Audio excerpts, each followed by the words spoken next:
ભારત માતા કી જય। આજનો દિવસ એ રાષ્ટ્ર માટે અને ખાસ કરીને ભારતીય જનતા પક્ષના કાર્યકર્તાઓ માટે ખૂબ ખુશીનો દિવસ છે।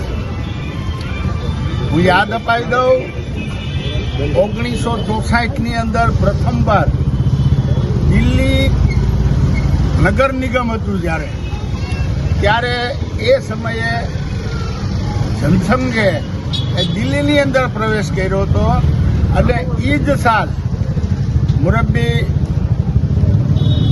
ડૉક્ટર સુચેત સાહેબ, મેઘજીભાઈ રંગાડિયા, શાંતિભાઈ રંગાડિયા, શાંતિભાઈ મળિયા,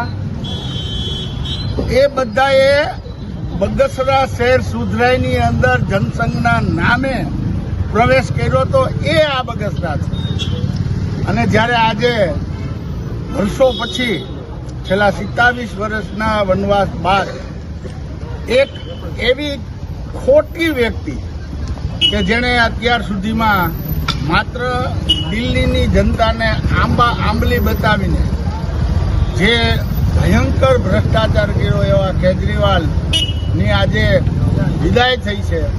સમગ્ર ભારતીય જનતા પક્ષના કાર્યકર્તાઓ ઠેક ઠેકાણે આજે વિજય ઉત્સવ મનાવી રહ્યા છે ત્યારે બગસરાની અંદર પણ ભારતીય જનતા પક્ષના કાર્યકર્તાઓ આગેવાનોએ પણ આજનો આ ફટાકડા ફોડીને મોં મીઠા કરીને જે પ્રકારે આનંદ અને ઉત્સાહનું વાતાવરણ ઊભું કરી દીધું છે, એમાંય ખાસ કરીને જૂના જનસંઘની સાથે જે લોકોનો નાતો હતો એવા તમામ જનસંઘને યાદ કરીને, જનસંઘી મિત્રોને યાદ કરીને આ અમારું અહીંયા બહુમાન કર્યું, અમારું મોં મીઠું કરાવ્યું।